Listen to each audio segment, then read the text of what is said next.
우리 옆사람하고 인사하겠습니다. 세 부대를 세웁시다. 이렇게 인사하겠습니다. 세 부대를 세웁시다. 세 부대를 세웁시다. 네. 오늘은 이삭의 믿음이라고 하는 제목으로 말씀을 나누려고 합니다. 성경에서 가장 기억에 남는 좋은 믿음의 모델이 있다라고 하면 아마도 사람들마다 좀 차이가 있을 수 있겠지만 대표적으로 아마 다윗 그리고 또 베드로, 바울 이런 사람들이 그 기억이 날 것 같습니다. 다윗은 다 알다시피 모든 사람들이 골리앗을 두려워해서 다 두려워 떨고 있을 때 혼자 나가가지고 담대하게 싸워서 이기지 않습니까? 그것도 칼과 창 이런 것이 아니라 조약돌 2개 가지고 나가서 싸워서 다윗을 골리앗을 물리치게 됩니다. 그런 걸로 보면 정말 다윗은 정말 우리한테 보기에는 너무 멋진 그런 훌륭한 사람이죠. 또 베드로도 마찬가지죠. 예수님의 그 수제자일 뿐만 아니라 베드로의 특성은 성격이 되게 급하잖아요. 자기가 갖고 있는 생각이라든가 궁금증을 그저 예수님한테 그냥 가감없이 다 질문합니다. 때로는 꾸지람도 듣지만 예수님한테 그 모든 것들을 해결하고 또 결국에는 나중에는 그 예수님을 위해서 자기 목숨을 드리면서까지 순교하는 사람이 바로 베드로죠. 바울에 대해서는 설명할 필요가 없겠죠. 예수님에 대해서 가장 핍박했던 자. 근데 다메섹 도상에서 예수님 만난 다음에 그의 인생 완전히 바뀌죠.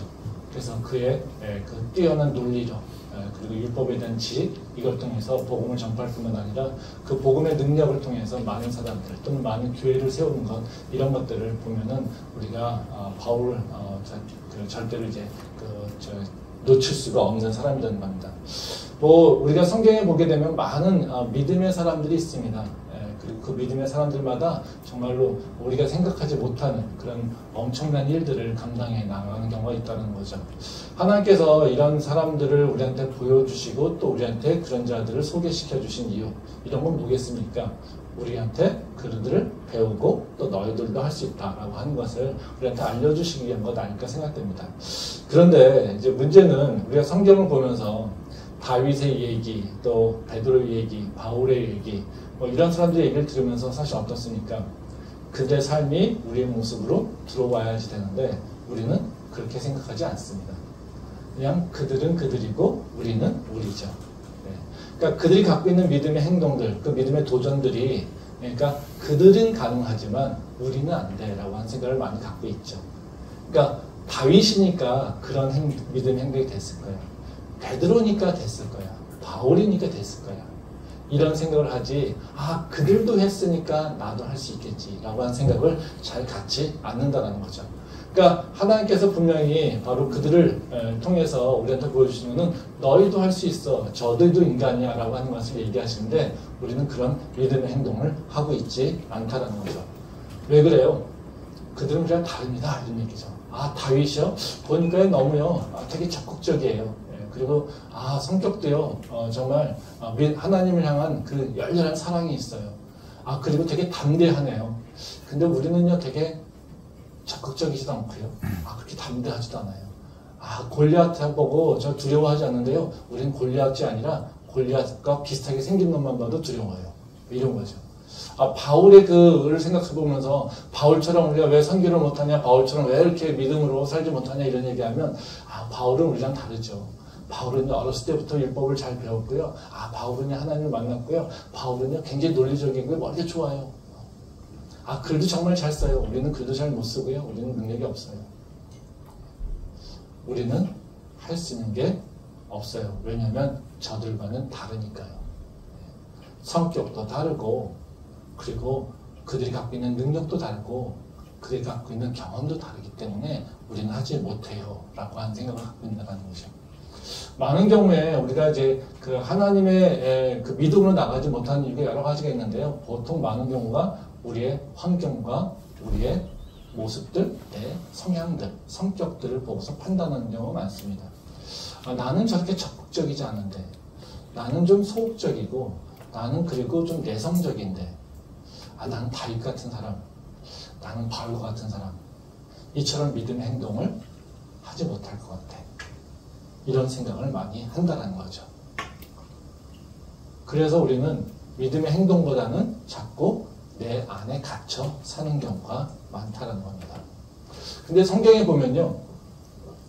우리처럼 내성적이고 소극적이고 그리고 아무것도 할 수 없어서 힘도 없는 존재, 그런 존재가 믿음의 조상으로 그리고 믿음의 능력으로 바로 그 삶을 열어가는 사람들이 있습니다. 그 대표적인 사람이 누구냐면 이삭입니다. 우리가 이삭하면 잘 기억이 되지 않죠. 근데 이삭은요, 성경에서 굉장히 중요한 인물입니다. 그래서 이거는 우리가 중요하게 여긴다는 것이 아니라 하나님께서 중요하게 여깁니다. 말씀 한번 보도록 하겠습니다. 출애굽기 3장 6절 말씀입니다. 또 이르시되 나는 내 조상의 하나님이니 아브라함의 하나님, 이삭의 하나님, 야곱의 하나님이니라. 모세가 하나님 배웠기를 두려워하여 얼굴을 가리매. 이 말씀은 이제 하나님이 모세에게 처음 자신을 소개하는 상황입니다. 내가 누군지 아니? 그렇게 얘기합니다. 그래서 하나님이 모세에게 뭐라고 하자면요, 내 조상이 하나님이야 이렇게 말씀하십니다. 그러면서 그 내 조상을 구체적으로 얘기합니다. 거기 뭐라고 합니까? 아브라함의 하나님, 이삭의 하나님, 야곱의 하나님 이렇게 얘기합니다. 그래서 이 유대 사람들은 하나님을 부를 때 아브라함의 하나님, 이삭의 하나님, 바로 그 야곱의 하나님 이렇게 많이 부른다는 거죠. 그래서 그 자기 조상들의 대표적인 인물로 바로 이 아브라함과 이삭과 야곱을 친다라는 거죠. 이것은 뭐겠습니까?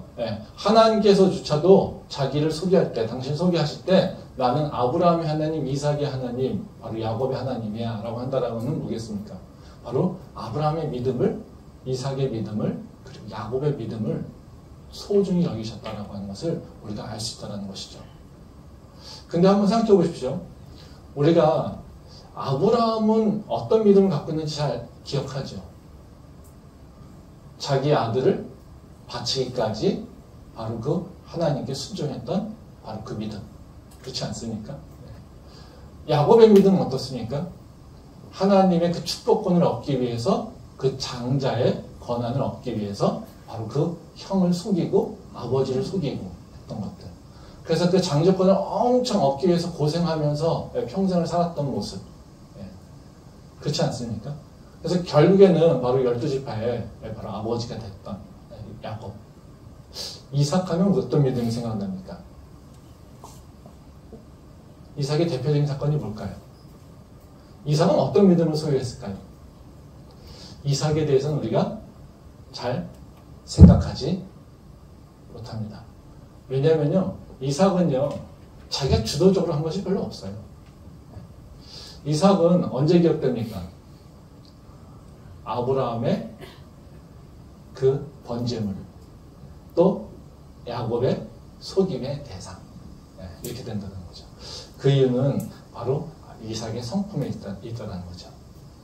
그래서 우리가 이삭이라고 하는 것이 되게 중요한 존재인데, 바로 성경에서 굉장히 귀하게 하나님께서 내가 아브라함의 하나님, 이삭의 하나님이야 라고 얘기를 하고 있는데 우린 사실 이삭을 잘 기억하지 못한다는 거죠. 그래서 오늘은 제가 다른 얘기를 하려고 하는 것이 아니라요, 바로 그 이삭의 믿음에 대해서 생각을 좀 해보려고 합니다. 이삭이 어떤 사람인지, 그리고 이삭이 어떤 믿음을 갖고 있는지, 그것에 대해서 좀 생각을 해보려고 합니다. 그래서 오늘은 첫 번째로는 이삭이 갖고 있는 성품적 특성이 뭔가 에 대해서, 그리고 이삭이 갖고 있는 가치관은 어떤 것입니까? 이런 것도 좀 생각해 보고요. 그 다음에 하나님께서 이삭을 통해서 어떤 믿음을 우리한테 원하시는가? 즉 이삭을 통해서 드러내시고자 하는 믿음의 그 특성이 어떤 것인지 이 두 가지 좀 한번 생각을 좀 해보도록 하겠습니다. 첫 번째로 이삭은 어떤 성품의 사람이었을까라고 하는 걸 생각해 보면요, 한 사람의 성품을 이렇게 딱 어떤 단어로 하나를 단정짓기는 어렵죠. 그렇지만 그 사람의 행동이라든가 그 행동의 특성이라든가 뭐 성격이라든가 어떤 사건에 대한 반응이라든가 이런 것들을 보면은 그 사람이 어떤 성향 또는 어떤 성격을 갖고 있다라고 알 수 있다는 겁니다. 근데 성경에서 이삭에 대해서 드러나는 그 성품을 보게 되면 두 가지 특성을 가지고 있습니다. 한 가지가 뭐냐면요, 이삭은 굉장히 수동적인 사람이라는 겁니다. 적극적이라기보다는 수동적인 사람이라는 거죠. 그러니까 자기가 맡겨있는 환경을 적극적으로 바꾸고 그걸 대응해 나가려고, 그래서 그 환경을 싸워서 이겨나가려고 하는 사람이 아니라 그 환경에 대해서 되게 순응하며 그리고 그것에 대해서 그냥 수동적으로 반응하는 사람. 환경을 바꾸겠다는 사람이 아니라 환경에 수동적으로 내가 그냥 순응해 가며 사는 사람이 바로 대표적으로 이삭이라는 겁니다. 말씀 한번 보겠습니다. 창세기 22장 9절부터 12절 말씀입니다. 하나님이 그에게 일러주신 곳에 이른지라 이에 아브라함이 그곳에 제단을 쌓고 나무를 버려놓고 그의 아들 이삭을 결박하여 제단 나무 위에 놓고 손을 내밀어 칼을 잡고 그 아들을 잡으려 하니 여호와의 사자가 하늘에서부터 그를 불러 이르시되 아브라함아 아브라함아 하시는지라 아브라함이 이르되 내가 여기 있나이다 하매 사자가 이르시되 그 아이에게 내 손을 대지 말라 그에게 아무 일도 하지 말라 내가 내 아들 내 독자까지도 내게 아끼지 아니하였으니 내가 이제야 내가 하나님을 경외하는 줄을 아노라. 예. 이 말씀은 이제 아브라함이 이삭을 번제드리는 그 상황을 설명하고 있습니다. 여기 9절에 보면 뭐라고 나오면요, 아브라함이 이삭을 결박하여 제단 나무 위에 놓았다 이렇게 표현하고 있습니다. 근데 여기서 재미있는 건 뭐냐면요, 이 말씀 가운데 이삭의 행동이 기록되지 않습니다. 아브라함이 이삭에 대해서 한 행동은 나오죠. 이삭을 붙잡아서 결박하여서 제단 위에 넣었다는 거죠. 그러면 당연히 무슨 얘기 나와야 됩니까? 이삭이 아버지의 행동에 대해서 어떻게 반응했다, 즉 저항했다라든가 다퉜다라든가 뭐라든가 뭐 이런 얘기가 나와야 됩니다. 그렇죠? 근데 여기서는요, 그런 행동이 하나도 나오지 않는다는 거죠. 뭐 이 사건을 통해서 이삭의 이삭에 대해서 나온 건 뭐냐면요, 가다가 물어봅니다. 아버지, 그런데요, 우리 번제 드리는데 희생제물은 어디 있습니까? 이거 물어보는 게 다예요. 굉장히 중요한 사건이죠. 그러니까 어찌 보면 바로 그 아브라함이 이삭을 번제로 드린 사건은 그 주연이 아브라함일 수 있겠지만 그만큼 더 중요한 인물이 바로 이삭이라는 거죠. 왜? 이삭은 충분히 도망갈 수도 있어요. 그렇지 않습니까? 근데 이삭은 그런 행동을 하나도 하지 않아요. 어떻게 해요? 아버지 행동에 대해서, 아버지 결정에 의해서 그냥 따라간다는 거죠. 그거는 이삭이 엄청난 믿음을 갖고 있다라고 하는 것이 아니라요, 바로 이삭은 계속해서 그렇게 자기가 어떤 외부에서 결정된 사항에 대해서 그냥 받아들이고 순응하는 모습으로 살았다는 거예요. 뭐 다른 사건도 있습니다. 또 한번 보겠습니다. 창세기 27장 37절 말씀입니다. 이삭이 에서에게 대답하여 이르되 내가 그를 너의 주로 세우고 그의 모든 형제를 내가 그에게 종으로 주었으며 곡식과 포도주를 그에게 주었으니 내 아들아 내가 내게 무엇을 할 수 있으랴. 이제 이 말씀은 야곱이 그 이삭을 속이고 나서 에서라고 속인 다음에 이삭에게 장자의 축복을 받아갔습니다. 이제 그 이후에 이제 에서가 와가지고 축복을 해달라고 하니까, 야, 내가 장자 축복은 줬는데 네가 진짜 에서냐? 그런다는 거죠. 그러니까 그 이삭이 아버지를 속이고 갔다는 것을 이제 이삭이 알게 됐어요. 그러니까 뭐 에서가 어때요? 막 분을 치고 화를 내고 엄청나게 열을 내면서 아버지한테도, 이삭을 비난할 뿐만 아니라 아버지한테도 굉장히 컴플레인을 강하게 합니다. 그때 반응한 게 바로 이거예요. 이 말씀입니다. 그걸 뭐라고 합니까?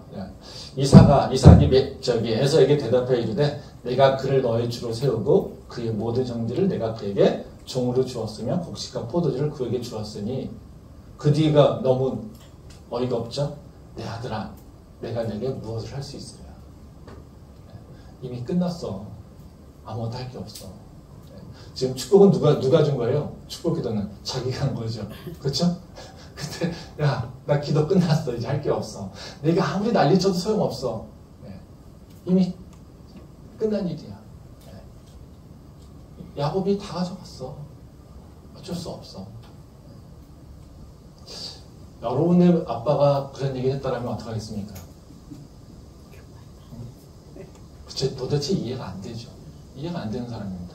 근데요, 이삭은요, 결정대로 받아들이는 사람이에요. 야, 하나님께서 그렇게 축복하시라고 한 것 같아. 그런 게 이런 일이 일어난 거지. 어쩔 수 없어. 너 그냥 장자권 뺏긴 거야. 나는 이미 그에게 다 축복했어. 너에게 더 이상 축복해 줄 게 없어. 이러고 그렇게 그냥 끝나버린다는 거죠. 이삭의 모습을 보게 되면요, 이렇게 다 수동적이에요. 뭔가 자기가 원하는 것이 있고 그걸 이루려고 하고 그거를 환경을 극복하려고 싸우고 나가는 것, 이런 모습이 보이지 않아요. 그냥 주어졌어? 그러면 그거 받고, 아버지가 야, 리브가가 너희 아내야, 아무 얘기가 없습니다. 그 아내가 좋다, 싫다 이런 얘기도 없어요. 아, 그게 내 사람인가 보다. 그냥 그 받아들여. 그러니까 이삭의 삶을 보게 되면 다 그냥 받아들이고 그냥 인정하고 그렇게 살아야죠. 이런 모습이란 거죠. 이게 어찌 보면 지금의 우리의 대표적인 보통의 사람들 모습 아닐까요? 뭐 이렇게 투정적으로 뭐 다윗처럼 골리앗을 보면서 모든 사람들이 다 지금 움츠리고 있는데 다윗처럼 나가서 저 골리앗이 저거 정말 말도 안 되는 짓을 하고 있네. 우리를 목욕하고 있네. 아, 하나님의 이름을 욕되게 하고 있네. 아, 이러면서 우리가 저놈 내가 가서 저 엎어뜨릴 거야. 그러면서 할 놈이 사실 이 시대에 얼마나 있겠습니까?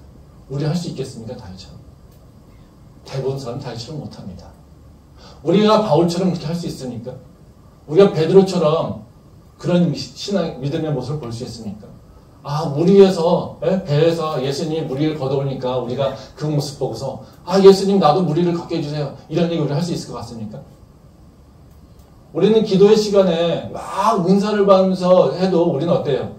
누군가가 굉장히 성령이 충만한 건데 기도하면 야, 저 사람 은혜 많이 받나 보다 그러지 나도 저렇게 은혜 받고 싶네 이런 생각 합니까? 그렇지 않거든요. 대부분의 사람들은요, 사실 이삭처럼 순응적이고요, 받아들이고요, 그리고 그냥 있는 환경에서 내가 할 수 있는 일을 찾는 게 대부분의 모습이라는 거죠. 그래서 적극적인 것을 우리가 요구하고 있지만 사실 많은 사람은 자기가 수동적이고 자기는 소극적이라고 생각하는 경우가 있다는 거죠. 이삭도 우리랑 별반 다른 게 없습니다. 소극적이고요, 수동적이고요, 그냥 평범한 성품을 갖고 있었다는 게 바로 이삭의 성품의 특성이라는 겁니다. 두 번째로 이삭이 갖고 있는 특성은 뭐냐면요, 우리랑도 되게 비슷해요. 힘하고 권력의 그 영향력을 잘 알고 있었어요. 그러니까 이 힘과 권력이라고 하는 것이 얼마나 중요한지, 얼마나 영향력 있는지 알고 있어서요, 그 힘 있는 사람, 권력 있는 사람을 두려워했습니다. 그게 이삭의 모습이에요. 말씀 한번 보도록 하겠습니다. 창세기 21장 9절 말씀입니다. 사라가 본즉 아브라함의 아들 애굽 여인 하갈의 아들이 이삭을 놀리는지라. 네. 이 말씀은 이삭의 성장 환경을 잘 보여주고 있습니다. 그 이삭은 형이 있었죠? 이스마엘입니다. 이스마엘은 힘이 세고요. 네. 그리고 이스마엘은 이 이삭보다 훨씬 나이가 많습니다. 그래서 이삭이 자라날 때 어떤 일이 있었냐면요, 맨날 이스마엘한테 얻어맞았어요. 그래서 하도 얻어맞으니까 어때요? 아버지가 이스마엘을 쫓아내잖아요. 그렇죠? 네. 그러니까 이 이삭이 자라나면서 자기 형, 그 이스마엘이 자기보다 힘이 세요. 그러니까 그 이스마엘한테 맨날 얻어맞고 그 힘, 그 폭력에 시달렸다는 거죠. 힘하고 폭력에 의해서 시달렸던 사람은 어땠습니까? 그 힘과 폭력이 얼마나 센지 알고 있죠. 그러니까 어떻게 해요? 그들은 힘과 권력이라는 것을 피하려고 하는 그런 성향이 있다는 거죠. 두려움이 있다는 겁니다. 이뿐만 아닙니다. 또 말씀 한번 보도록 하겠습니다. 창세기 25장 27절과 28절 말씀입니다. 그 아이들이 장성함에 에서는 익숙한 사냥꾼이었으므로 들사람이 되고 야곱은 조용한 사람이었으므로 장막에 거주하니 이삭은 에서가 사냥한 고기를 좋아하므로 그를 사랑하고 리브가는 야곱을 사랑하였더라. 예, 이 말씀은 이삭이 무엇을 좋아했는지 잘 보여주고 있는 겁니다. 그 이삭이 어떤 것을 향해서 동경하고 있는지를 잘 보여주고 있는 건데요. 그러니까 이삭은 두 아들이 있잖아요. 지금 에서하고 야곱이 있습니다. 근데 에서하고 야곱의 성격은 완전히 달라요. 에서는 어떤 성격입니까? 힘이 센 자, 야성적인 자. 예, 이겁니다. 그러니까 들사람이라고 얘기하잖아요. 여기. 근데 야곱은 어떤 자입니까? 거꾸로예요. 예, 집에 있는 걸 좋아하고 조용하고, 예, 이런 존재라는 거죠. 그러니까 어찌 보면 힘하고 권력을 갖고 있는 것은 에서의 특성을 갖고 있고요. 그리고 힘이 없고 연약하고 뭐 이런 존재, 예, 하얗고 여들여들하고 뭐 이런 존재가 어떻게 해요? 예, 야곱 같은 거라는 거죠. 근데 그 이삭이 좋아하는 사람은 누굽니까? 에서예요. 왜 그렇겠습니까? 자기는 연약한 존재예요. 힘이 없는 존재예요. 그러면 아들을 보면서 뭘 기대할까요? 내가 갖고 있지 않았던 것을 아들이 갖기를 원하겠죠. 그 장손이 어떤 모습이겠습니까? 나보다 훌륭하고 내가 갖지 못한, 내가 이루지 못한 것을 원하는 게 아버지들의 마음들 아닙니까? 그러니까 이삭이 에서를 좋아했던 이유는요, 특별한 이유가 아니라 에서가 자기랑 달랐기 때문에. 자기가 갖고 있지 않았던 남성미, 자기가 갖고 있지 않았던 힘, 이런 것들을 에서는 갖고 있었기에 바로 자기는 내 집안을 잘 꾸려나가는 것 같지 나가는 것 같지 않은데 저 에서 저놈은 나랑 좀 다르게 힘도 있고 권력도 있고 싸움도 잘하고 사냥도 잘하니까 분명히 우리 집을 잘 이끌어 나갈 수 있을 거예요. 이런 생각을 하게 된다는 거죠. 그러니까 지금 이삭이라는 존재는 뭐예요? 힘과 권력이라고 하는 것을 굉장히 좋아하고 그것을 중요시 여겼던 그런 사람입니다. 그러니까 이것을 중요시하게 여기니까 어때요? 힘과 권력이 나보다 센 사람한테는 어떻게 해요? 굉장히 두려워하는 거죠. 말씀 한번 더 보겠습니다. 창세기 26장 6절부터 7절 말씀입니다. 이삭이 그랄에 거주하였더니 그곳 사람들이 그의 아내에 대하여 물으매 그가 말하기를 그는 내 누이라 하였으니 리브가는 보기에 아리따움으로 그곳 백성이 리브가로 말미암아 자기를 죽일까 하여 그는 내 아내라 하기를 두려워함이었더라. 네, 이 말씀은 이삭이 그랄에 거주할 때 자기 아내 리브가를 아내가 아니라 누이라고 속이는 거죠. 뭐 이제 많은 경우 아브라함이 이게 2번을 했잖아요. 그래서 아브라함한테 배웠다 이런 얘기 하는데 뭐 그 아브라함이 행한 일은 사실 이삭이 태어나기 전이에요. 네, 그러니까 아브라함이 배웠다라고 얘기하기는 좀 어렵다는 거죠. 네, 뭐 다른 곳에서 아버지를 배웠는지 모르겠지만요. 그 피가 흐르는지 모르겠지만 뭐 꼭 배웠다고 얘기하기는 좀 어려운 것 같아요. 근데 어쨌든 여기 보면 특성이 뭡니까? 자기가 지금 블레셋 땅에 거해야 돼요. 하나님께서 그 거하라고 합니다. 그래서 그랄 땅에 딱 갔어요. 근데 그 블레셋 사람들이 어떻게 해요? 네, 힘이 세죠. 그러니까 본인은 가진 게 없어요. 약해요. 근데 저 블레셋 사람들이 자기 아내가 리브가가 되게 아리따운데 되게 예뻤나 봐요. 예쁘니까 저 아내를 취하려고 자신을 죽이면 어떡할까? 이게 두려웠던 거예요. 그래서 어떻게 합니까? 아내가 아니야. 내 누이야. 이러고 거짓말을 하고 있는 거죠. 이거는 무슨 사건이 일어난 것도 아니에요. 근데 뭐 때문에 그럽니까? 나는 연약한데 저 블레셋 놈들은 힘이 세. 나보다 권력이 세. 난 약자야, 저들 앞에서. 근데 저들이 나한테 무엇을 하면은 어떤 해코지를 하면 난 어떡하지? 그러니까 미리 그걸 겁먹어서 그걸 잘라버리려고 방어막을 찾고 있는 거라는 거죠. 그러니까 지금 이삭이 행동하는 것에 보게 되면 뭐예요? 권력이라든가 힘이라든가 이것을 그래서 중심으로 해서 자기의 상황을 판단해요. 힘이 있는 놈 앞에선 자기가 자기를 보호하기 위해서 어떤 방법들을 선택하게 된다는 거죠. 뭐 사실 이게 우리도 비슷한 모습이지 않습니까? 예. 우리도 힘 있는 놈 앞에서 두려움이 있지 않습니까? 그리고 또 우리도 권력 앞에서 사실 우리도 약해지고 우리는 뭔가 우리를 보호하기 위한 방법을 찾지 않습니까? 우리가 세상에서 믿음에 대해서, 복음에 대해서 나는 크리스천이라고 예수 믿으라고 얘기하지 못하는 이유가 뭡니까? 저놈이 나보다 힘이 있는데 저놈이 나보다 강한데 저 세상이 나보다 힘이 센데 내가 그 앞에서 예수를 얘기하면 저들이 나를 싫어하면 어떠지?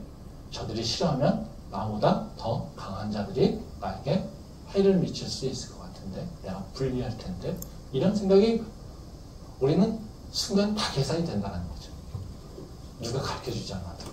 왜요? 힘과 권력이 어떤 영향력을 갖고 있는지 알고 있기 때문에. 그래서 우리가 세상을 두려워할 경우에 우리는 어떻게 해요?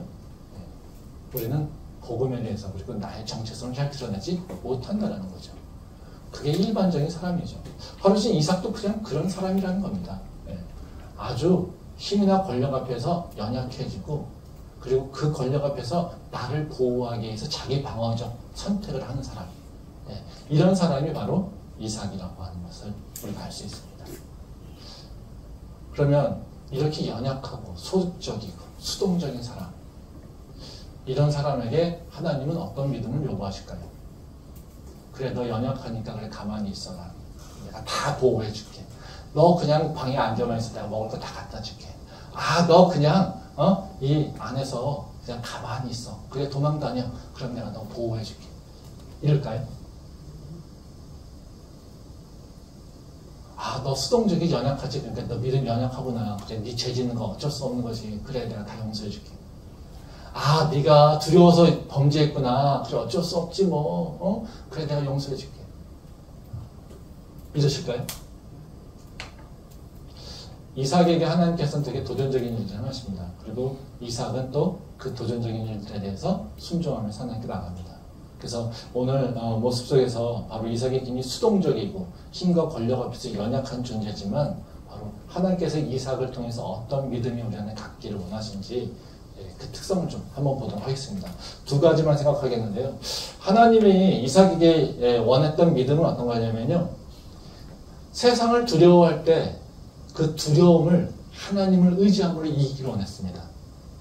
즉 세상을 두려워할 때 이 두려움에 눌리는 것이 아니라 하나님을 의지함으로 그 두려움을 이겨내기를 원하신 게 바로 하나님이라는 거죠. 말씀 한번 보겠습니다. 창세기 26장 2절부터 6절 말씀입니다. 여호와께서 이삭에게 나타나 이르시되 애굽으로 내려가지 말고 내가 내게 지시하는 땅에 거주하라.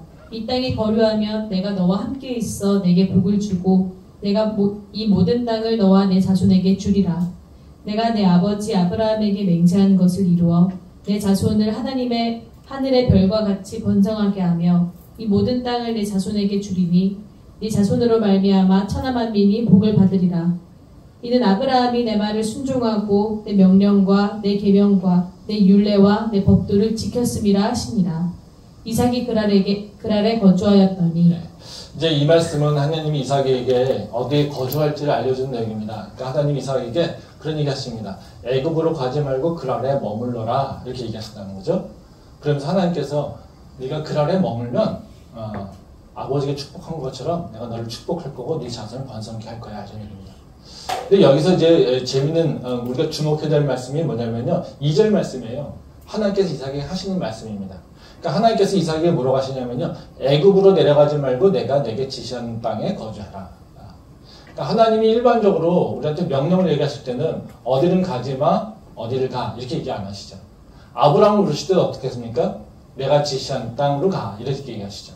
즉 하나님은 반대편을 얘기하는 것이 아니라 어떻게 해요? 네가 가야 될 목적지를 얘기하는 게 일반적이에요. 근데 지금 이삭에게 뭐라고 하십니까? 애굽으로 가지 말고 내가 지시한 땅으로 가 이겁니다. 즉 다시 말하면 애굽은 남쪽이고요. 지금 그랄 땅은 지금 이삭이 있는 곳의 북쪽이에요. 그래서 브엘세바에서 이제 이삭이 있는데 어쨌든 이 양쪽에서 근데 이 땅에 기근이 생긴 겁니다. 그러니까 기근이 생겼을 때 항상 아브라함도 어디로 내려가냐면 애굽으로 내려갔어요. 갔다 다시 올라오거든요. 왜냐하면 애굽은 항상 비옥한 땅이기 때문에 먹을 것이 많기 때문에 그렇습니다. 큰 나라이기 때문에. 그래서 많은 자들이 다 기근이 나면 다 모두가 다 이 시나이 반도에 있던 사람들이 다 애굽으로 내려가서 이집트로 내려가가지고 식량 구했어요. 근데 당연히 이 땅에 기근이 생겼으니까 일반적으로 어떻게 하겠어요? 이삭도 애굽으로 가고 싶은 거예요. 근데 하나님께서 어떻게 해요? 애굽이 아니라 그랄로 가 이겁니다. 근데 이 그랄 땅에 누가 사는 거냐면 블레셋이 살고 있다는 거죠. 블레셋은 전통적으로 이스라엘 백성들하고 악연이죠. 그렇죠? 네. 그리고 이들은 힘이 세요. 그래서 항상 이스라엘 백성들을 괴롭혔던 자들이에요. 그러니까 이삭의 입장에서 어때요? 예. 이 북쪽으로 올라가려고 하면 이것도 어려운 땅이고 또 이쪽에 사는 놈들이 아주 그 완악한 놈들이라는 거죠. 아주 무식한 놈들이고 야만적인 놈들이라는 거죠. 그러니까 어떻게 되겠어요? 문명국인 이집트로 내려가는 게 훨씬 더 유리한 선택이라는 거예요. 그래서 이쪽은 두렵기도 하고요. 또 이쪽은 환경도 좋지도 않고 또 이 아래쪽은 남쪽은 되게 풍요롭고 좋은 땅이라는 거예요. 그러니까 지금 이삭은 어디로 가기로 마음먹었겠습니까? 애굽으로 가려고 마음먹은 거예요. 근데 하나님께서 어떻게 해요? 야, 애굽으로 가지 말고 지금 그랄로 가 이렇게 얘기한다는 거죠. 이해가 안 되지 않습니까? 이삭의 입장에서는 그랄이 아니라 애굽이 좋은 땅이에요. 근데 하나님은 이삭을 그랄로 가게 하신다는 거죠. 그러면서 그랄에서 이삭이 한 일은 뭡니까? 그들이 두려워서 자기 아내를 누이라고 속일 수밖에 없는 환경을 처할 수밖에 없는 그런 땅이라는 거죠. 즉 마음속의 이상은 이삭에게 있어서 그랄 땅이라고 하는 것은 두려운 땅이고요. 걱정이 많은 땅이고요. 그리고 자신을 안전할까를 보장하지 못하는 땅. 이런 땅이 바로 그렇다는 거죠. 그러면 바로 하나님께서 그랄 땅으로 보게 하시는 것을 보게 되면 이삭에게 기대하시는 게 뭐겠습니까? 이삭이 가지고 있는 두려움. 이삭이 가지고 있는 바로 그 걱정. 이것을 하나님을 통하여서 해결할 수 있는 길을 여시려고 한다는 거죠. 이게 바로 하나님께서 이삭을 인도하시는 방식이라는 겁니다. 말씀 한번 보도록 하겠습니다. 시편 9편 9절부터 10절 말씀입니다. 여호와는 압제를 당하는 자의 요새이시요 환난 때의 요새이시로다. 여호와여 주의 이름을 아는 자는 주를 의지하오리니 이는 주를 찾는 자들을 버리지 아니하심이니이다. 이 말씀은 이제 다윗이 하나님을 찬양하는 시입니다. 그래서 이 시편을 통해서 하나님이 누구신지, 즉 하나님이 하나님의 백성들이 누구라고 고백하기를 원하시는지를 잘 보여주고 있는 말씀이에요. 근데 이 시편에서 얘기하고 있는 그 고백하고 있는 하나님은 누구냐면요, 그겁니다. 10절 말씀을 보면 여호와여 주의 이름을 아는 자는 주를 의지하오리니 이는 주를 찾는 자들을 버리지 아니하심이니이다. 무슨 얘기냐면요, 하나님 당신은 어떤 분이냐면요, 하나님이 누구인지를 알고 하나님을 의지하여서 하나님을 간구하며 찾고 있으면 하나님 당신은 그런 자들 절대로 내버리지 않는 분입니다. 그것이 하나님인 것을 저희가 고백합니다라는 얘기예요. 다시 말하면 무슨 얘기냐면요, 이삭에게 요구하시는 건 뭐냐면, 이삭아 내가 너를 믿음의 조상으로 세우고 싶어. 근데 그러면 네가 나에 대해서 알아야 돼. 그럼 내가 누군지 아니라는 겁니다.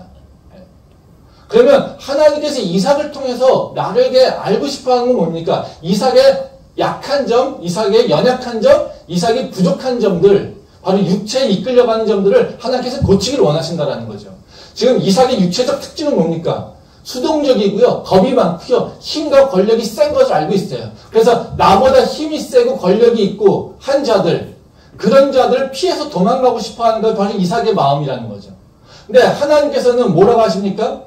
이삭아, 너가 알아야 될 것은 뭐냐면, 네가 어떤 환경이 있든지 간에, 너가 두려운 환경이 있든지 간에, 어려움이 있든지 간에 상관없이 너가 나를 알고 있고 나를 의지하고 있고 나를 찾고 있으면 나는 그런 자들에게 언제나 바로 보응하고 언제나 지키고 절대로 그들을 포기하지 않는 자가 바로 하나님 나야 라고 하면서 얘기한다는 거죠. 우리가 믿음이 있다라고 하는 건 어떤 겁니까? 하나님이 누군지를 알고 하나님이 나에게 어떤 분인지를 알고 그분과 동행하는 것이 믿음이라고 우리가 항상 정의하지 않습니까? 바로 하나님과 나에게 관계성이 바로 우리의 믿음이라는 겁니다. 그냥 내가 원하는 것을 믿습니다. 그러면 주시죠. 이런 것이 믿음이 아니라 하나님과 나하고의 관계가 형성되는 것이 믿음이라는 거죠. 그러면 내가 하나님하고 동행하려면 하나님이 나한테 무엇을 원하시는지, 뭘 기대하시는지를 알아야 된다는 거죠. 그러면 하나님을 어떻게 정의하기를 원하시냐면, 하나님은 절대로 그를 찾는 자를 버리지 않아. 하나님은 절대로 그를 의지하는 자를 절대로 저버리지 않아. 하나님은 세상 가운데서 힘들고 어려웠을 때도, 바로 그 어떤 환경 가운데서도, 그 어떤 누가 대적한다 하더라도 하나님을 의지하고 구하는 자, 그 자들을 절대로 놓치지 않아. 이게 하나님이 당신을 우리에게 선포하시는 모습이라는 거죠. 다윗이 경험하고 나서 하나님을 찬양한다고 하면서 얘기하는 게 뭡니까? 바로 그 얘기잖아요. 하나님은 하나님을 알고 하나님을 의지하고 하나님을 구하고 찾는 자들에게 절대로 은혜를 저버리지 않는 분인 것을 저희가 압니다. 이 고백을 다윗이 하고 있잖아요. 바로 하나님이 이삭에게도 원하셨던 건 다른 것이 아니라 바로 그것이라는 거죠. 말씀 한 번 더 보도록 하겠습니다. 창세기 26장 8절부터 13절 말씀입니다. 이삭이 거기 오래 거주하였더니 이삭이 그 아내 리브가를 껴안은 것을 블레셋 왕 아비멜렉이 창으로 내려본지라. 이에 아비멜렉이 이삭을 불러 이르되 그가 분명히 내 아내거늘 어찌 내 누이라 하였느냐. 이삭이 그에게 대답하여되 내 생각에 그로 말미암아 내가 죽게 될까 두려워하였음이로라. 아비멜렉이 이르되 내가 어찌 우리에게 이렇게 행하였느냐. 백성 중 하나가 내 아내와 동침할 뻔하였도다. 네가 죄를 우리에게 입혔으리라. 아비멜렉이 이에 모든 백성에게 명하여 이르되 이 사람이나 그의 아내를 범하는 자는 죽이리라 하였더라. 이삭이 그 땅에서 농사하여 그 해에 100배나 얻었고 여호와께서 복을 주심으로 그 사람이 창대하고 왕성하여 마침내 거부가 되어. 이 말씀은 이제 이삭이 들어왔던 것들이 해결되는 방향이에요. 그러니까 다시 말하면 하나님께서 이삭에게 그랄 땅으로 가. 근데 이삭은 어떻게 해요? 그 땅 가면 블레셋 놈들이 있는데, 그 야만인들이 있는데, 저놈들이 내 아내를 때문에 나를 죽일 수도 있는데, 그 땅을 나보고 가라고? 이런 마음을 있겠죠. 근데 이삭은 어떻게 해요? 소극적이잖아요. 수동적이잖아요. 또 믿음은 있어요. 그러니까 블레셋 두려워. 근데 또 어떻게 해요? 하나님 말씀도 드려요. 그러니까 이삭이 어떻게 해요? 하나님 말씀 따라서 어쨌든 간 거예요. 이게 믿음이죠, 사실은. 그렇죠? 네. 그리고 걱정하면서 갔겠죠. 그러니까 어떻게 자기 나름대로 지금 계속해서 잔머리를 굴린 거죠. 가서 하나님께서 뭐 하시긴 하겠지만, 그래, 그냥 우선 속이자. 내 아내를 아내라고 하지 말고 누이라고 하자. 이러면서 자기 나름대로 자기의 그 소심한 마음에 지금 거짓말을 한 게 바로 내 누이예요, 이런 거예요. 근데 하나님께서 뭘 보십니까? 네가 그 땅에 가면 내가 너를 축복할 거야, 이런 얘기는 약속하시잖아요. 그래서 그 약속 믿고 간 거예요. 그러니까 어떤 일이 나요? 속이면서 있는데 아내를 아는 것을 지금 본 거예요. 아비멜렉이. 그래서 너 왜 속였냐 이렇게 얘기하는 거죠. 그럼 사실 어떻게 해요? 왜 속였냐 하면서 어떻게든 이삭을 뭔가 벌을 주거나 해야 되잖아요. 근데 뭐라고 합니까? 아비멜렉이. 거기 11절 보면 그런 얘기 합니다. 아비멜렉이 이에 모든 백성이 명하여 이르되 이 사람이나 그의 아내를 범하는 자는 죽이리라. 그렇게 얘기하죠. 그리고 내쫓았습니다. 근데 내쫓고 나니까 어떻게 해요? 13절에 보면 어떻게 해요? 그 사람이 창대하고 왕성하여 마침내 거부가 되었다. 이삭이 어떻게 해요? 그 땅에서 거부가 됐다는 거죠. 이건 하나님께서 약속하신 것이 이루어지는 것을 지금 보여주고 있습니다. 바로 하나님이 애굽으로 가려고 했던 그 이삭을 다시 끌어서 그랄 땅으로 북쪽으로 가게 합니다. 그러면서 뭐라고 했습니까? 내가 명한 땅으로 가게 되면 내가 너 자손을 창대케 할 것이고 내가 너를 풍요롭게 할 거야. 이게 약속하신다는 거죠. 근데 지금 어떻게 해요? 이삭이 블레셋에 가기 싫어요. 근데 어떻게 해요? 억지로 갔어요. 그랬더니 하나님께서 그 약속을 그대로 이루시는 것을 다시 보여준다는 거죠. 이걸 경험하면서 뭐라고 했겠습니까? 맞아, 이삭은. 맞아. 내가 두려워서, 세상을 두려워해서 도망가는 것보다 그래, 하나님 말씀을 따라가는 게 맞지. 라고 하는 것을 고백하지 않았겠습니까? 이게 이삭이 바로 하나님이 지금 아까 시편에서 얘기하고 있는 하나님을 알고 하나님을 구하고 하나님을 의지하고 나가는 자들, 그리고 하나님의 말씀을 따라 살려고 하는 자들, 그런 자들에게 하나님은 절대로 은혜를 저버리지 않는다라고 하는 그 약속의 말씀을 바로 이삭은 지금 경험하고 있는 거라는 거죠. 하나님께서 우리한테도 연하신 게 그겁니다. 우리도 똑같은 모습 아닙니까? 세상이 두려워서 우리는 자꾸 딴 길로 가죠. 우리는 하나님이 우리의 삶의 주인 되신 것을 우리가 잘 알지 못하고 우리한테 보이는 건 뭡니까? 계속해서 하나님 말씀보다는 세상의 것들이 보입니다. 그때마다 우리는요, 하나님의 말씀을 선택하는 것보다는 우리는 연약하니까, 난 소극적이니까, 난 수동적이니까, 난 힘이 없으니까. 그쵸? 그래서 우리는요, 세상을 따라가는 경향이 많다는 거죠. 근데 하나님은 어떻게 해요? 그것은 믿음이 아니라고 얘기한다는 거예요. 네가 세상이 두려워? 그럼 나를 더 의지해. 나는 나를 의지하는 자를 절대로 저버리지 않아. 너가 세상이 두려워서 세상에 굴복하면 그들은 너를 착취하게 돼 있어. 근데 나는 나를 알고 나를 구하고 나를 찾는 자들에게 나는 절대 그들을 저버리고 그들을 포기하지 않아. 이게 나야. 이것을 얘기하신다는 거죠. 믿음은요, 수동거 그리고 두려움 이런 것이 아닙니다. 세상에 두려움이 있다면요, 그 두려움을 믿음으로 이기길 원하시는 것이 하나님입니다. 왜? 하나님은 우리가 두려워하는 것보다 훨씬 더 강한 분이고요, 전능하신 분이고요, 그리고 모든 것을 통치하시는 이 땅의 창조주시기 때문에 그렇습니다. 그 하나님을 믿고요, 주님을 신뢰하고 세상을 두려워하는 것이 아니라 하나님을 의지하고 나갈 수 있는 우리 모두 될 수 있게 소망합니다. 두 번째로 이제 하나님께서 이삭에게 원하시는 건 뭐냐면요. 세상에 대한 적극성이 아니라요. 믿음에 대한 적극성이 있기를 원합니다. 그러니까 세상의 문제에 있어서는 소극적일 수 있어요. 그래서 수동적일 수 있어요. 근데 우리의 행동은 뭐냐면요. 믿음을 드러내는 적극성이 있어야 된다는 거예요. 그게 하나님께서 우리에게 원하시는 믿음의 모습이라는 거죠. 말씀 보도록 하겠습니다. 창세기 26장 20절부터 24절 말씀입니다. 그날 목자들이 이삭의 목자와 다투어 이르되 이 물은 우리의 것이라 하매 이삭이 그 다툼으로 말미암아 그 우물 이름을 에색이라 하였으며 또 다른 우물을 팠더니 그들이 또 다툼으로 그 이름을 신나라 하였으며 이삭이 거기서 옮겨 다른 우물을 팠더니 그들이 다투지 아니하였으므로 그 이름을 르호봇이라 하여 이르되 이제는 여호와께서 우리를 위하여 넓게 하셨으니 이 땅에서 우리가 번성하리로다 하였더라. 이삭이 거기서부터 브엘세바로 올라갔더니 그 밤에 여호와께서 그에게 나타나 이르시되 나는 내 아버지 아브라함의 하나님이니 두려워하지 말라. 내 종 아브라함을 위하여 내가 너와 함께 있어 내게 복을 주어 내 자손이 번성하게 하리라 하신지라. 아멘.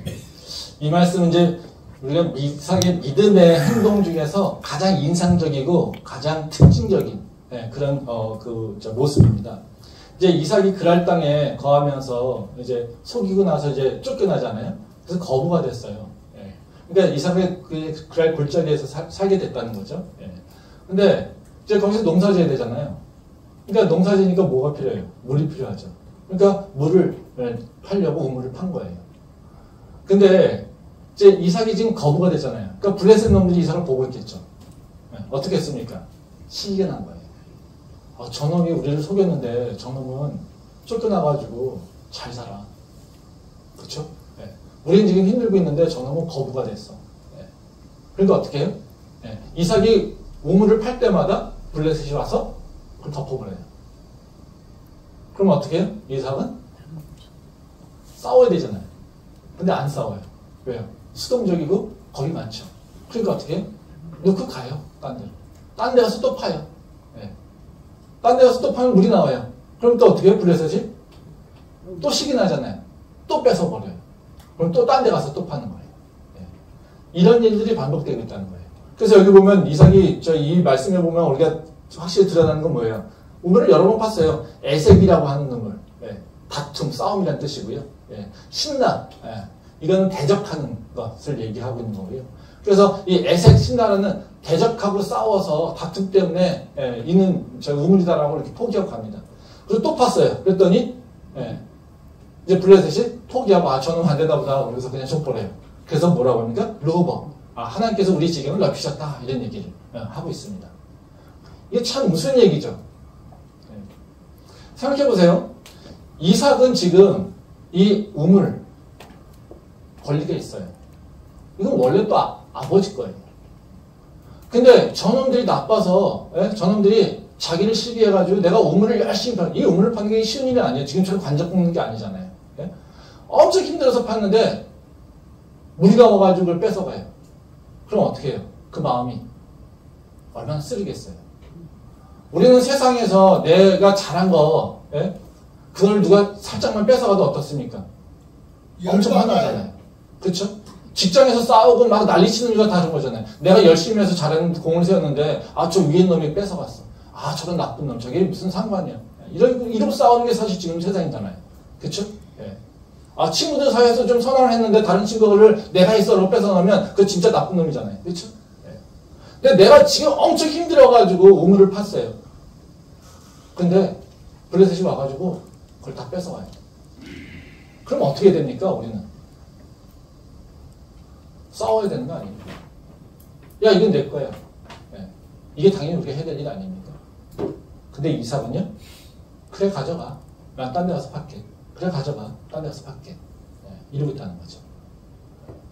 이것이 바로 이삭의 믿음의 행동을 잘 드러내는 모습이라고 얘기합니다. 근데 이 말씀을 해석하기가 좀 쉽지가 않아요. 이 말씀을 우리가 일반적으로 해석하면 그냥 윤리적이나 도덕적으로 해석하는 경향이 좀 많아요.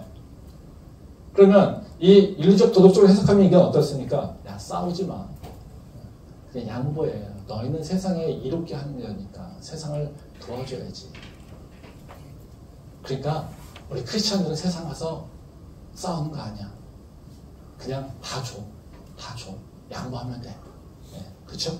그래서 크리스천들한테 뭘 요구합니까? 양보. 그쵸? 예. 할 수 있어요, 근데? 그렇게? 근데 그게 맞을까요? 아니요. 물론 양보할 수 있으면 좋죠. 근데 내 것도 내가 지금 목숨이 위태로운데 하나님께서 우리한테 이걸 무조건 양보하라고, 너는 자비를 베풀려고, 선을 베풀려고. 이게 자비를 베푸는 겁니까? 이 행동이? 아니. 선을 베푸는 겁니까? 아니. 도둑이 와가지고 도둑하고 싸우지 않고 도적질하는 놈한테 내가 너 나쁜 놈이라고 얘기하지 않고 그냥 다 주고 나면 우리는 어때요? 비겁한 거죠. 그쵸? 네. 근데 우리는 이걸 가지고 많은 경우를 해석할 때 그렇게 해석한다는 거예요. 다 줘야지. 다 줘야지. 세상에서 하는 다 줘야지. 우리 크리스찬들 다 주는 거야.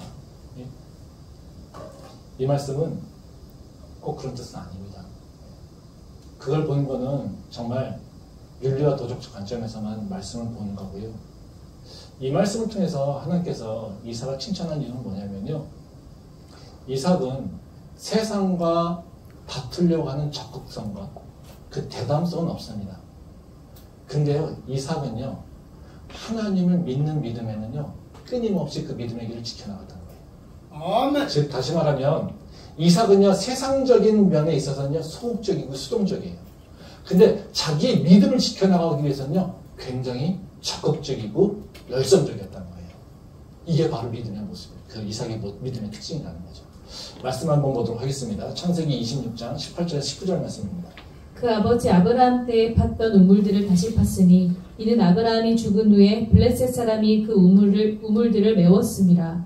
이삭이 그 우물들의 이름을 그의 아버지가 부르던 이름으로 불렀더라. 이삭의 종들이 골짜기를 파서 샘 근원을 얻었더니 한 절 더 보겠습니다. 23절과 24절 말씀 드리겠습니다. 이삭이 거기서부터 브엘세바로 올라갔더니 그 밤에 여호와께서 그에게 나타나 이르시되 나는 내 아버지 아브라함의 하나님이니 두려워하지 말라. 내 종 아브라함을 위하여 내가 너와 함께 있어 내게 복을 주어 네 자손이 번성하게 하리라 하신지라. 이 두 말씀은요, 이삭의 우물 사건의 처음과 끝이에요. 즉 사건의 배경과 사건의 결과를 설명하고 있는 말씀이 바로 요 두 가지 말씀이라는 거죠. 그 배경과 요 사건의 그 결과, 즉 이 사건이 왜 일어나게 됐는지 그 일어나게 한 환경과 그 결과를 설명하고 있는데, 이 설명하는 데 있어서 굉장히 공통된 특징이 있습니다. 그러니까 이삭의 믿음을 얘기하고 있는데 뭐냐면요, 여기서는 다 뭘 중요하게 얘기하냐면 아브라함을 중요하게 얘기하고 있어요. 거기 보면 우리가 19절 말씀에서도 보면 18절 말씀에 보면 그런 얘기합니다. 그 우물들을 이삭이 그 우물들의 이름을 그의 아버지가 부르던 이름으로 불렀더라. 즉 이삭이 우물을 계속해서 파고 나가는 거예요. 예. 근데 그 어떤 걸 파고 나갔겠어요?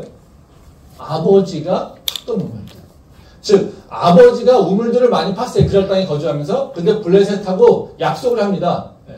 그래서 너희들 나하고 서로 불같이 음주약을 맺습니다. 아브라함하고 블레셋하고 아비멜렉하고. 근데 아비멜렉이 이걸 깨버려요. 예. 그래서 아브라함이 팠던 우물을 다 덮어버려요. 예. 그리고 이삭이 다시 그 땅에 와서 산 거예요. 그럼 이삭이 사는 방법은 뭐였냐면요, 아브라함이 팠던 우물들을 파는 거예요. 이건 뭐겠어요? 아브라함의 길을 따라가겠다는 걸 의미하고 있는 거예요. 또 하나님께서 이 결론을 뭐라고 하시냐면요, 그래서 모든 걸 다 양보하고 르호봇 그 우물을 차지한 다음에 결론적으로 이제 하나님께서 이제 또 이삭에게 나타나서 말씀하십니다. 그게 바로 23절과 24절 말씀이에요. 거기 보면 24절 말씀에 보면 얘기가 나오거든요. 그 밤에 여호와께서 그에게 나타나 이르시되 나는 내 아버지 아브라함의 하나님이니 두려워하지 말라. 내 종 아브라함을 위하여 내가 너와 함께 있어. 이렇게 얘기합니다. 하나님 뭐라고 합니까? 나는 너의 아버지 아브라함의 하나님이야. 그러면서 뭐라는 거예요? 아브라함을 위하여서도 내가 너랑 함께 있을 거야. 이 얘기하고 있다는 거죠. 지금 이삭이라고 하는 자의 믿음의 특성은 뭐냐면요, 아버지 아브라함의 믿음을 전승하는 거예요. 계승하는 거예요. 그게 이삭의 어찌 보면 믿음의 사명이기도 합니다. 그런데 그 이삭은 자기의 믿음의 색깔은 드러나진 않아요. 근데요, 뭘 지키려고 합니까? 아브라함을 통해서 드러났던 믿음, 즉 하나님과 자기 아버지 아브라함이 가졌던 그 믿음, 그 아버지를 통하여서 자기가 알고 있는 하나님, 그 하나님을 끝까지 믿고 가려고 한다는 거죠. 그래서 그 수동적이고 소극적인 것은 뭡니까? 되게 리스크를 최소화하겠죠. 그렇죠? 그럼 믿음에 있어서 새로운 얘기를 찾겠습니까? 그렇지 않죠. 내가 봐왔던 믿음의 모습들, 내가 받았던 믿음의 조상들의 모습들을 따라가겠죠. 그게 왜? 가장 안전하잖아요. 그러면 이삭의 입장에서는 뭐겠어요? 그 그랄 땅이 자기한테는 익숙하진 않아요. 혼자 살아야 돼요. 근데 어떻게 해요? 그 땅에서 이길 수 있는, 잘 살 수 있는 방법은 바로 수동적이고 소극적이지만 그 자기가 살 수 있는 방법은 뭐예요? 아버지 아브라함의 길을 따라가는 거예요. 아버지는 어떻게 해요? 계속해서 믿음으로 살았어요. 믿음으로 우물을 팠어요. 믿음으로 우물을 팔 때 거기에서 물이 나왔어요. 그렇죠? 그러면 이삭은 뭐만 확인하면 됩니까? 하나님께서 아브라함을 축복하셨어. 그러니까 하나님께서 아브라함을 축복하셨으니 내가 아버지의 길을 따라서 믿음으로 향해 나간다라면 그러면 어떻게 해요? 하나님께서 나를 축복하실 거야 라고 하는 그 확신이 있었던 거예요. 그러니까 어떻게 해요? 계속해서 아버지가 팠던 우물들을 파고 나가는 거예요. 아멘. 그 우물들을 파며 믿음을 기억했을 때 어떻게 해요? 하나님은 나타나서 하시는 말씀이 뭡니까? 아브라함을 위하여 내가 너와 함께 있어. 그래, 네 아버지의 믿음 내가 소중히 여기고 네 아버지에게 내가 약속한 것이 있어. 내가 아브라함을에게 그 후손이 참되게 하겠다라고 약속했어. 그러니까 내가 너를 지킬 것이고 내가 너를 인도할 거야. 이렇게 얘기하고 있다는 거죠. 이삭은요, 소극적인 사람이에요. 수동적인 사람이에요. 근데요, 이삭의 행동에서는요, 믿음의 적성이 나타납니다.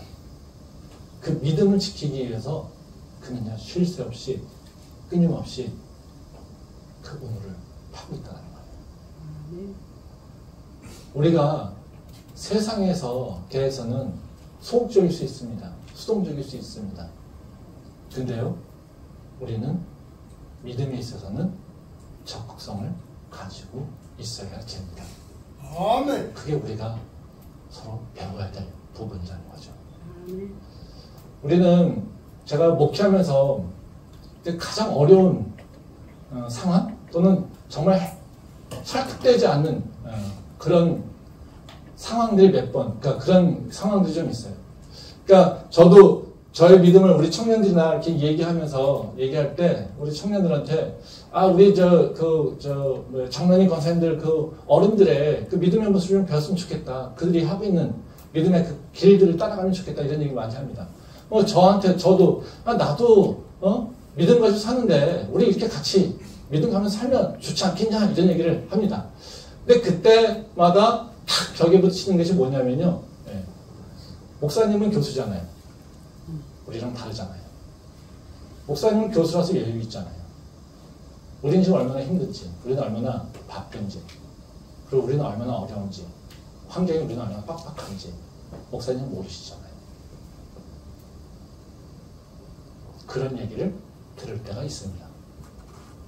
그 얘기들은 전 더 말 안 합니다. 아무리 설득해도 되지 않기 때문에 그렇습니다. 근데요, 제가 지난주에 4주 동안 그 군선교 갔었습니다. 4주 동안 군선교 하면서 창업 관련돼서 이렇게 청년 창업 이런 얘기하고 강의하고 기획서 쓰고 이런 것들 강의했는데 이제 나중에는 질문 여러 개 받다 보니까 관련된 거 아니까 다른 거 질문도 됩니까? 그래서 교회, 믿음 이런 거에 대한 질문을 하더라고요. 근데 질문 하나가 그거였어요. 근데요, 궁금한 게 있는데 목사님은 부대에 왜 왔어요? 목사이고 교수고 부족한 게 없는데 왜 이 군대 와가지고 이 더위에 와서 강의하시죠? 이게 되게 재밌지 않습니까? 제가 그 얘기를 들으면서 되게 충격이었어요. 한쪽에서 우리 교회는 목사님은 목사니까요, 교수니까요. 우리는 못해요. 당신하고 틀려요. 근데 이들은 당신은 목사인데, 당신은 교수인데, 왜 이런 곳에 와요? 안 와도 되는데. 이게 너무 웃기지 않습니까? 저는 똑같잖아요. 웃겨요. 예? 한쪽에서는 목사고 교수니까, 예? 믿음으로 사는 게 당연하다고 얘기하는 거고, 또 너는 목사고 교수니까, 너가 왜 부족한 게 없는데 왜 믿음으로 교회 일을 하고 있냐. 이렇게 얘기하고 있는 거예요. 그럼 어느 게 맞는 건가요? 어느 게 맞는 건가요? 예? 예. 우리 환경이라고 하는 건요, 그냥 우리 생각이 따라 결정되는 거예요. 우리는 우리의 환경과 우리의 조건, 이거에 따라서 나의 삶이 결정되지 않아요. 아멘. 내 생각으로 내 환경을 이해해서 내가 그 생각대로 가게 되면 결국에 내 삶은요, 내 생각 속에 갇혀버려요. 더 이상 확장되지 않아요. 내가 수동적이라고 하면요, 내 환경을 맨날 수동적으로 볼 거예요. 그럼 어떻게 해요? 내 삶은요, 계속해서 수축될 거예요. 근데요, 내 삶이 똑같은데 내 삶을 내 생각이 아니라 하나님 말씀으로 보게 되면요, 내 삶을 이제는 하나님의 생각으로 확장시키는 거예요. 똑같은 환경이지만요, 똑같은 조건이지만요, 내가 어떤 시선으로 어떤 해석을 하고 있느냐에 따라서 내 환경은 완전히 달라진다는 거죠. 우리의 육체를 따라가게 되면요, 어떻게 해요? 우리는 육체의 사람으로 갈 수밖에 없어요. 그러니까 수동적이고 소극적이고 굉장히 편협한 모습으로 우리는 내가 수동적일 때 그렇게 더 확장적으로 갈 수밖에 없어요. 근데 내가 수동적이지만, 내가 소극적이지만, 내가 힘이 없고 내가 두려움이 많지만 하나님을 바라보면서 하나님의 시선으로 내가 따라가려고 그 믿음의 적극성을 향해 나갈 때 내 삶은요, 이제는 내 능력이 아니라 하나님의 능력으로 변화되는 일들이 일어난다는 거예요. 믿음은요, 내 능력을 의지하는 게 아닙니다. 믿음은요, 하나님의 능력을 의지하는 겁니다. 우리가 내 능력을 의지한다고 한다면 우리가 할 수 있는 게 뭐가 있겠습니까? 내가 자신 있게 할 수 있는 게 뭐가 있겠습니까? 내가 할 수 있다라고 내가 확장적으로 얘기할 수 있는 게 뭐가 있겠습니까? 아무것도 없지. 그렇죠. 아무것도 없습니다. 그런데요, 우리가 믿음을 가지고 얘기할 때는요, 내 환경은 아무것도 할 수 없지만 하나님은 할 수 있음을 고백하기에 우리 삶이 변화가 일어난다는 거죠. 마지막 한 말씀만 보고 마무리하도록 하겠습니다. 마태복음 11장 12절 말씀입니다. 세례 요한의 때부터 지금까지 천국은 침노를 당하나니 침노하는 자는 빼앗느니라. 이 말씀은 예수님이 세례 요한이 감옥에 있어가지고요, 믿음이 흔들흔들 거리니까 제자들을 보내가지고 당신이 그 메시아입니까? 이러고 있는 겁니다. 그랬더니 그때 설명하신 말씀이 이거예요. 천국은 침노를 당하나니 침노하는 자는 빼앗느니라. 예수님께서 뭘 얘기하신 거냐면, 침노하는 것은 공략하는 거거든요. 인베이드 하는 겁니다. 침공해 나가는 거죠. 천국은 누가 얻느냐면 그 천국을 향해서 달려가서 쟁취하려고 하는 놈이 갖는 거예요. 이겁니다. 우리가 은혜하면 하나님께서 주시는 거죠. 하나님 내가 가만히 있어요. 주고 있어요. 이거죠. 그쵸? 이게 은혜입니다. 내가 내 능력은 할 수 없어요. 내가 할 수 있는 건 아무것도 없어요. 내가 그런 것을 가질 만한 능력이나 조건이나 노력들 아무것도 할 게 없어요. 그쵸? 그러니까 우리는 어떻게 살아요? 세상적 조건으로 보게 되면 다 은혜로 살아요. 근데요, 하나님께서는 우리한테 원하시는 게 있어요. 뭘요? 믿음이 열심히 해요. 내가 너한테 은혜를 다 줄 거야. 근데 너는 나한테 은혜를 사모하는 마음이 있어야 돼. 이겁니다. 네가 네 능력을 할 수 없지만 네가 믿음의 마음을 가지고 믿음을 향해 달려나올 때 나는 너에게 더 큰 축복을 줄 거야. 이렇게 얘기하신다는 거죠. 우리의 모습이 아니라요, 우리는 믿음을 가지고 사는 거예요. 내 마음을 가지고 사는 게 아니라요, 하나님을 향한 믿음을 가지고 사는 거예요. 아멘. 그 믿음이 내 인생을 바꾼다는 겁니다. 그래서 우리가 세상적으로는요, 소극적일 수 있지만요, 믿음에 있어서는 절대로 소극적이서는 안 됩니다. 세상이 두려워요? 기도만 하면 됩니다. 세상에 나갈 힘이 없어요? 주님 앞에 엎드려 기도하시면 됩니다. 아멘. 주님을 의지하고 주님을 구하는 자들, 그 자들 절대 하나님은 버리지 않는다라고 약속하십니다. 아멘. 세상에서 무엇을 하느냐가 우리 인생이 결정되는 것이 아니라 우리가 하나님을 향한 믿음으로 어떤 모습으로 그 믿음 향해 달려가느냐가 내 삶을 결정한다는 것을 다시 한번 기억하는 우리 모두 될 수 있기를 소망합니다. 아멘. 기도하겠습니다.